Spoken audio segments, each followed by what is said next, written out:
This realm is truly beginning to thrive. I cannot help but be stirred.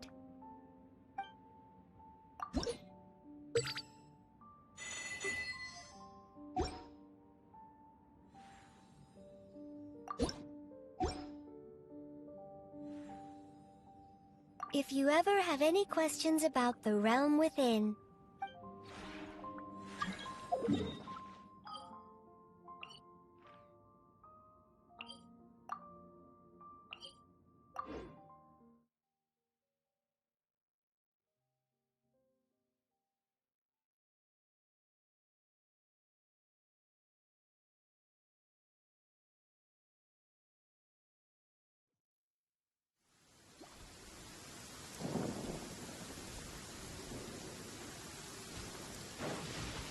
Hey, Raiden Shogun, is that you? Well, guess what? You're not the boss of me. Uh-huh, that's right, you heard me. Go ahead, strike me down! Charge! Everyone on me! scatter! Attaboy! Who wants some of this?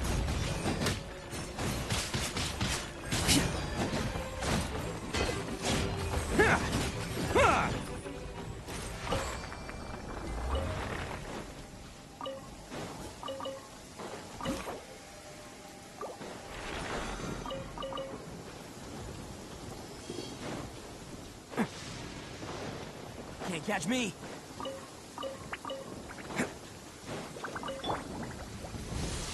Coming through! Advance! Must go on. You can't run! Press the advantage!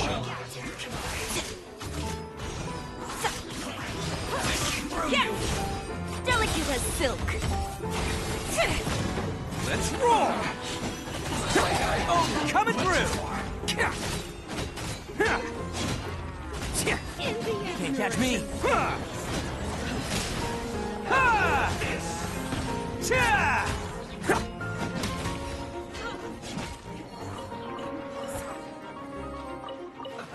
Let's move. That's that! Charge! Bam!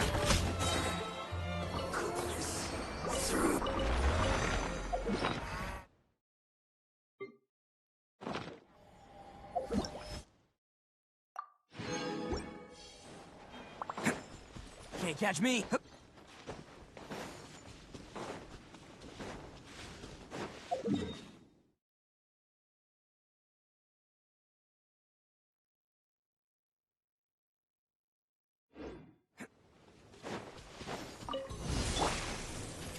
Coming through! Press deliver! Advance! Everyone on me! Scatter! Let's go! Attaboy! It's showtime!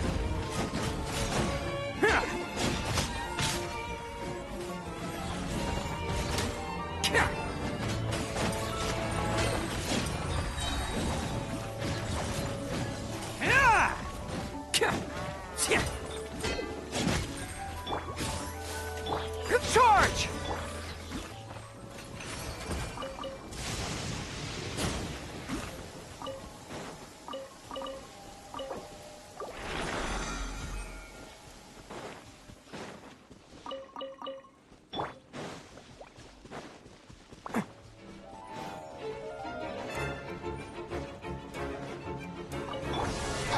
That! Here, please! Pull in! Press the advantage! I am the cutting edge of fashion! Let's roll! Odin coming through!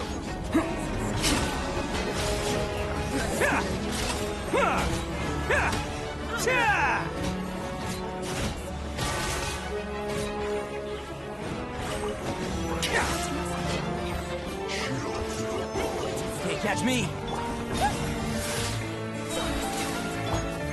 Advance! Attaboy!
As silk. Let's roll! It's showtime!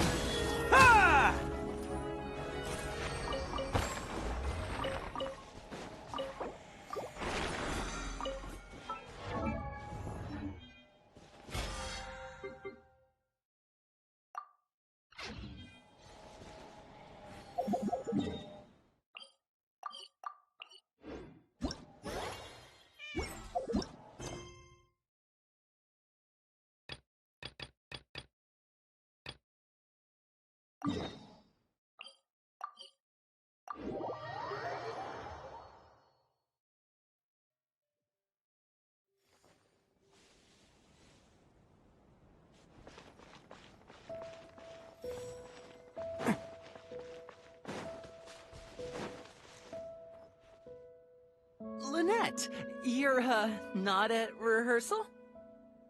You can drop the act, brother. In fact, I don't think either of us will have a need for acting anytime soon. You should know better than to try and keep something from me. You've never been able to do that, even when we were kids. And that's why I tried to distract you with the masked mime show. But I guess you're just too good. Care to introduce us to your new assistant? This is Officer Shavras, captain of the Special Security and Surveillance Patrol. You may have met her already.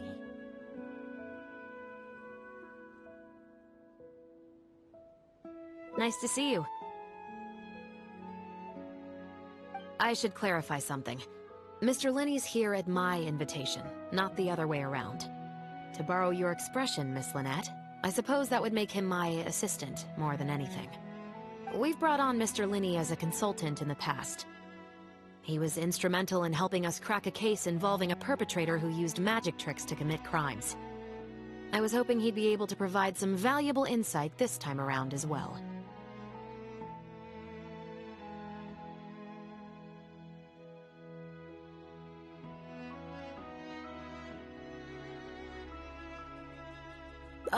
So you've heard everything then?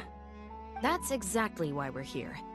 There's always been questions surrounding the fall of the Lefebvre family. Some people even believe the House of the Hearth was involved. Whoever was behind it all was extremely cautious. They didn't leave a shred of evidence. This very fact, however, leads me to believe it was indeed the work of that Harbinger. I took a look at the entrance and exit records of all the carriages that night. Let's just say it wasn't hard to deduce that there's ill will between you two. Don't worry, I don't have any evidence to that effect, and I certainly don't plan on going to bat for such a despicable family. Plus, you were victims back then more than anything. I sought Mr. Linney's help with the smuggling case. Nothing more.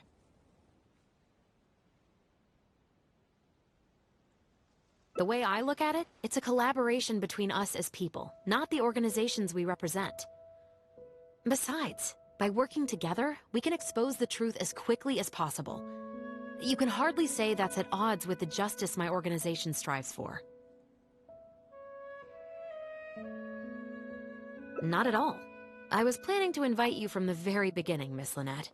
It's just that my assistant here raised some objections. Linny, I'm not the same person I was back then. That little girl who did nothing but cower in the corner in fear, she doesn't need saving anymore.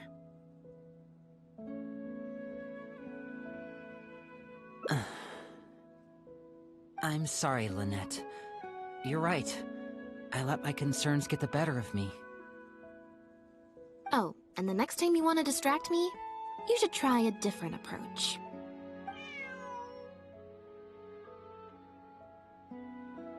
Who's this? You pick up a stray while I was gone?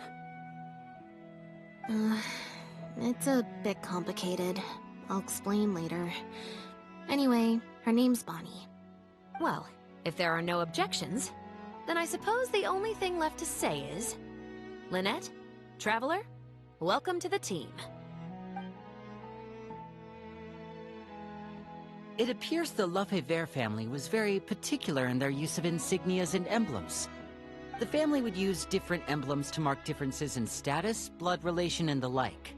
In fact, the insignia that was discovered on the pendant was used to represent an illegitimate child.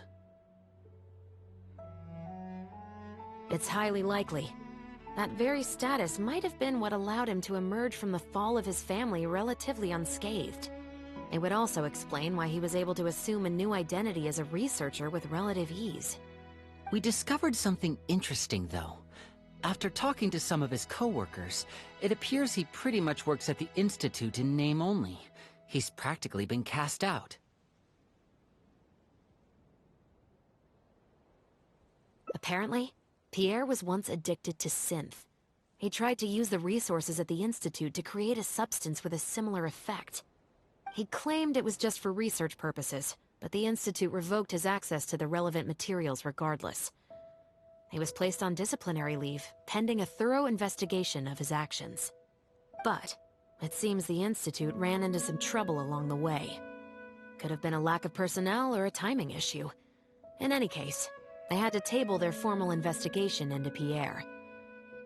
Unfortunately, that also included reporting any relevant information to the higher authorities. As for his family background, it appears none of his co-workers at the Institute were aware of that information. All they could tell us was that he was quite the recluse.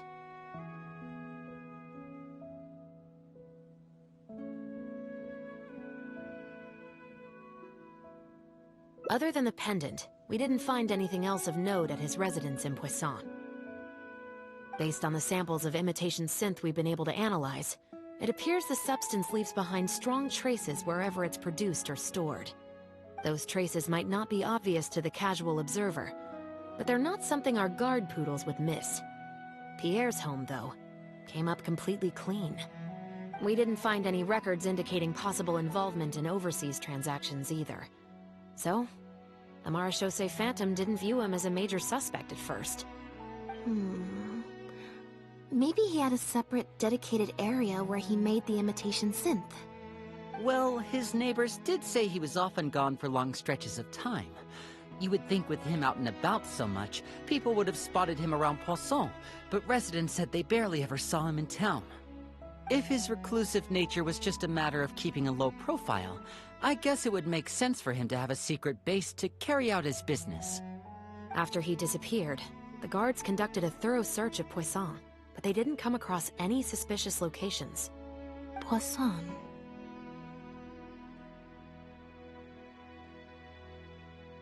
You know Hotel de Boer, where I first found Bonnie? To get there from Poisson, you have to cross a stretch of ocean. It's not somewhere a cat could just wander off on its own. A cat? You mean...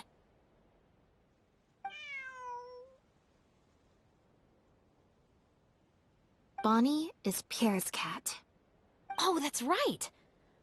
When the Marechaussee Phantom first tracked him down, I remember there being something about a cat in their report. So this is her? From what we've learned about Pierre's habits, he doesn't seem like the type to venture out without a purpose.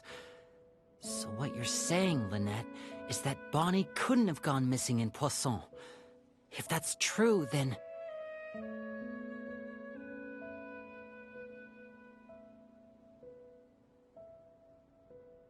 Exactly. Bonnie might even know where it is. Wait, you think the cat can lead us there?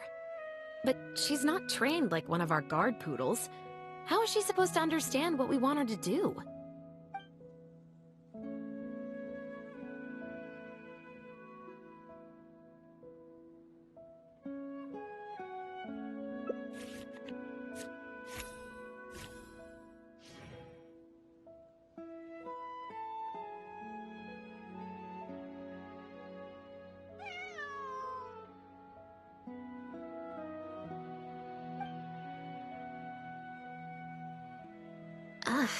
Guess she's a little skittish around strangers. Meow. Meow meow. Meow?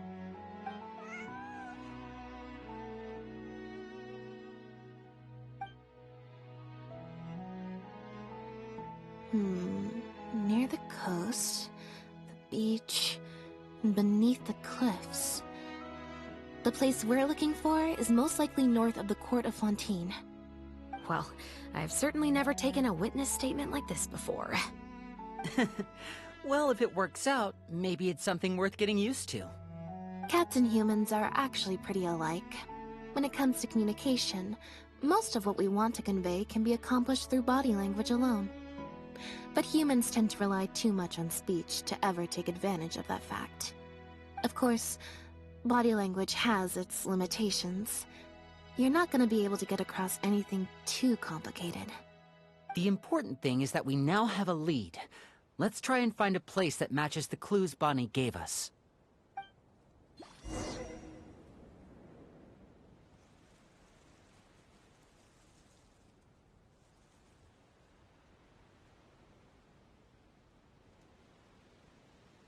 Don't underestimate the beetle. They can be some of the toughest little guys around. Yes, you can. Yes, you can. Want to know what's on this beetle's diet? Sweat and tears.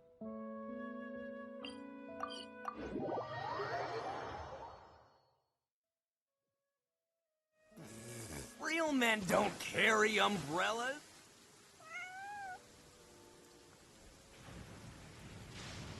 Seems like Bonnie is trying to take us somewhere.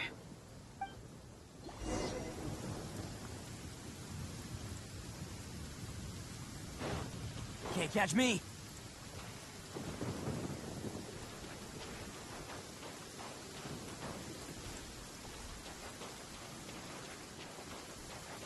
Gardemex ahead. Look out!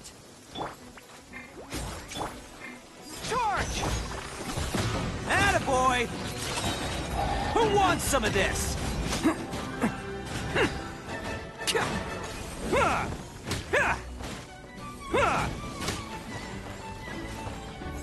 Bam!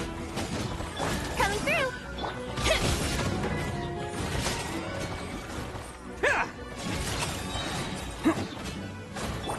Pull in! Let's roll!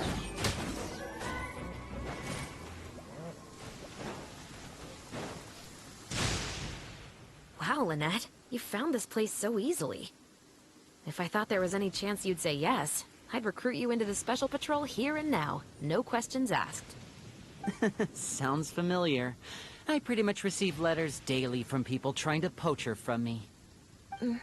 Let's just focus on our search. There's a lot to investigate.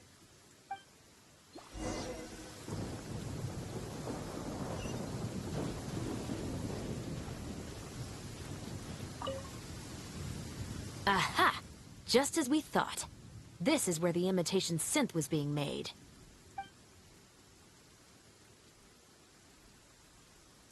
Looks like he's got more than just imitation synth stashed around here. In addition to the raw materials needed to synthesize the substance itself, there's a large quantity of cleaning agents and a few drugs I haven't been able to identify. These cleaning agents are likely used to dispel traces of the substance, like its smell. The Special Patrol did some digging into imitation synth. Our records indicate that it's very difficult for ordinary people to detect traces left behind by the stuff. I'm sure that was the case for Pierre as well. It must have taken a considerable amount of time and skill to ensure all those traces get washed away. But what are these other drugs for?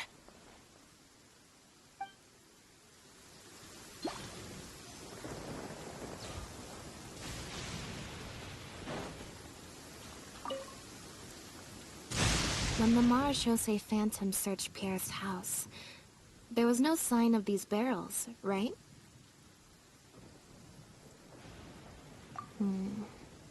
You're right. That doesn't seem like his way of doing things. How did he get them here, then?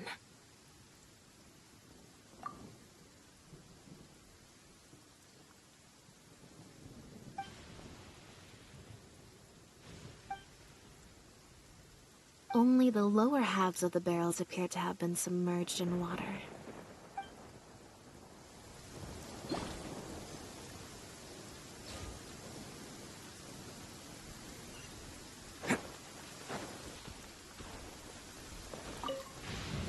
the material these bags are made of, it's quite rare.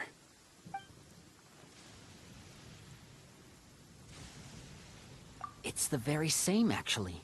Romaritime flower fiber. But there's something special about the composition of these bags. I took a closer look, and it appears they're not only waterproof, but also corrosion and leak resistant.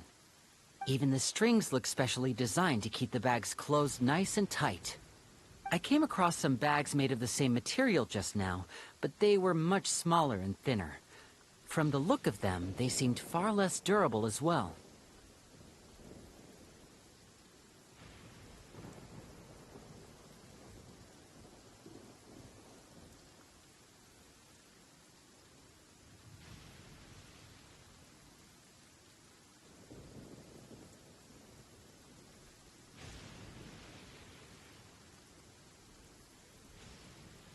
Very similar, actually. Normally, it would be easy for a guard poodle to sniff out the imitation synth, but if it was sealed away in a bag like that, it might be possible to elude detection for some time. But what could these big bags be for then? If the goal is to keep the imitation synth hidden and sealed away, these bags seem a bit too conspicuous. Based on the various ingredients we found, this appears to be where Pierre was cooking up his imitation synth. It looks like he used a special cleaning agent to get rid of any residual traces of the substance on his person before he left. That's how he was able to get past the guard poodles. So then he transferred the imitation synth into small sealed bags and took it somewhere else for the drop-off. No. I don't believe our suspect is the kind of person who'd go around carrying incriminating evidence with him. That would potentially create too many eyewitnesses. The cleaning agent and the sealed bags might get past the guard poodles. But if a member of the public or even a guard on patrol happened to see him during the drop-off, a quick search would reveal everything. That's still a very risky operation.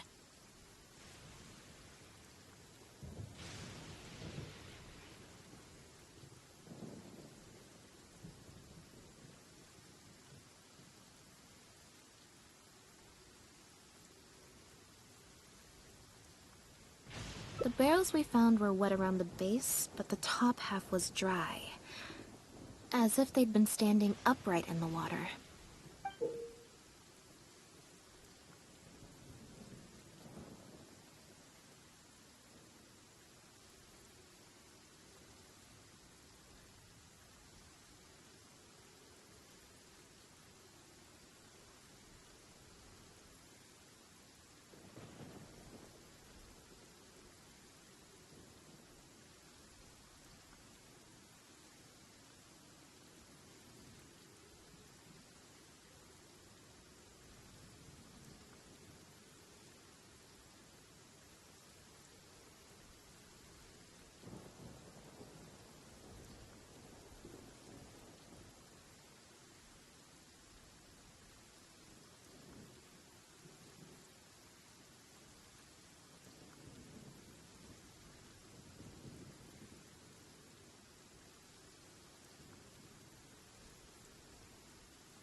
If you put a barrel in the water, it will normally float on its side.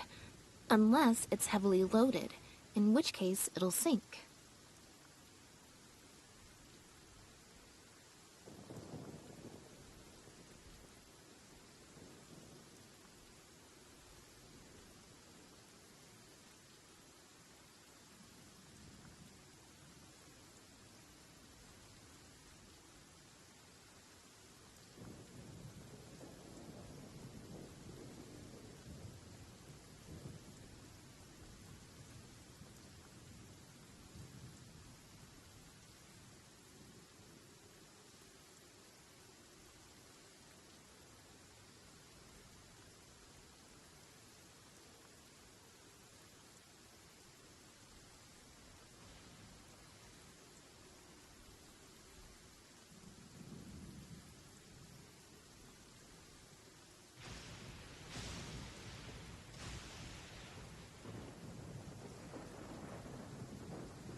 Yes.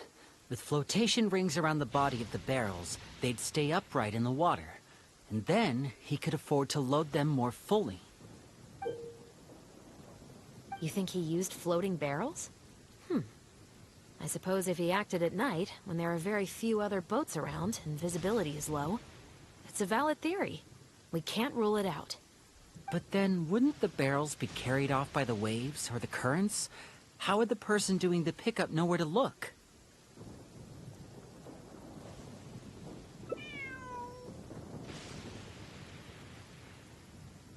Traveler, can you come take a dip in the sea with me? I have a feeling that somewhere down there, we might find some rope. If a rope can be used to keep a pet from running away, then why not a barrel?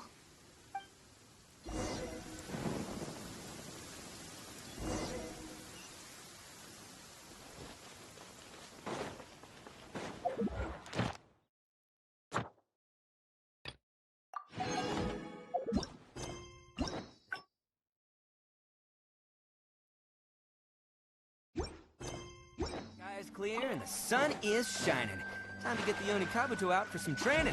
Come on, little guy, let's go.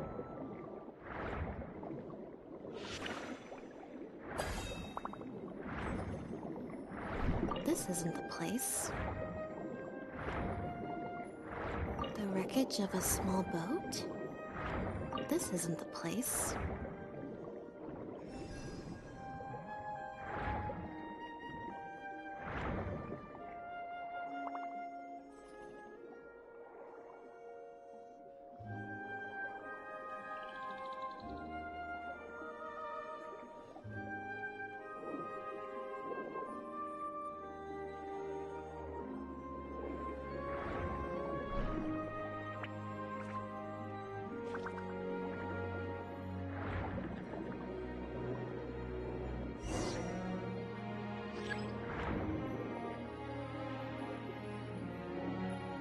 Got it. Time to go up and report.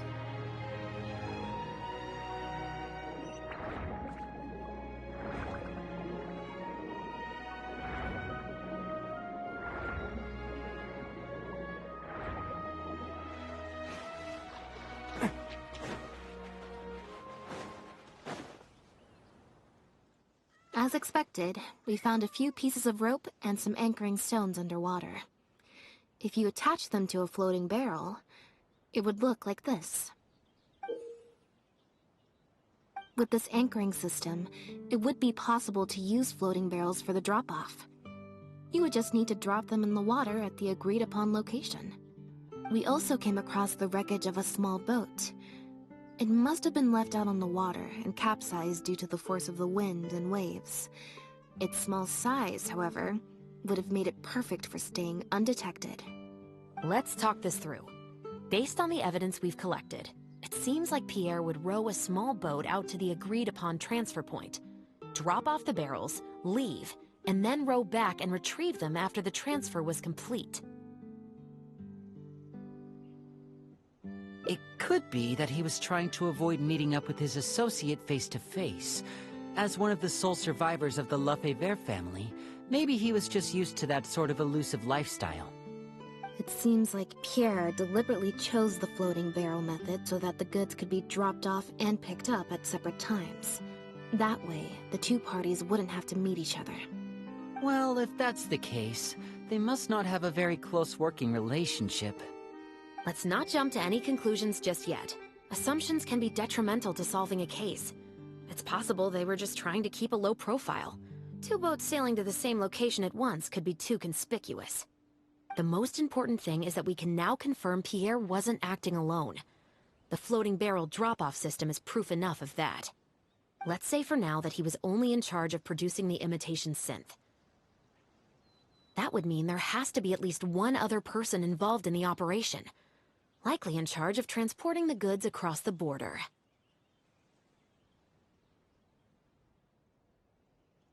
Since we've determined that the goods were transported by boat, maybe we can track down some travel logs or something. We can certainly check the various ports for that information. It's possible, however, that Pierre's associate also used a small boat for the transport. and docked along the shore rather than at a large port. If that's the case, it's unlikely there would be any record left behind.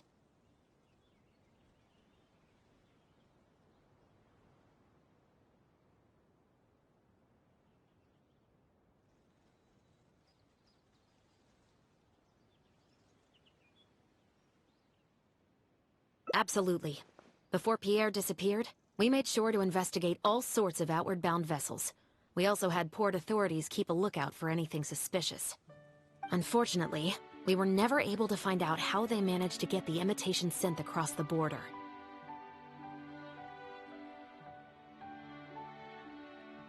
You're right.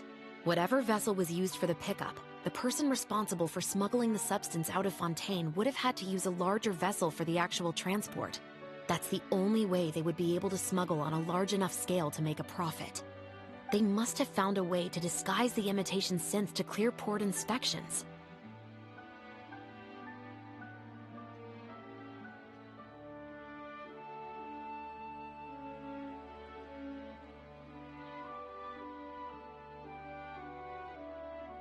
Exactly. We can't let any opportunities slip through the cracks. Although, given the amount of ports that could be involved, we should probably split up. I'll run home and ask some of my brothers and sisters to try and dig up some information. I should also head back and update my platoon on our progress. I'll grab some reinforcements while I'm at it. Lynette, Traveler, why don't you head to Lumiduce Harbor and see what you can find out? All right. Come on, Bonnie. You too.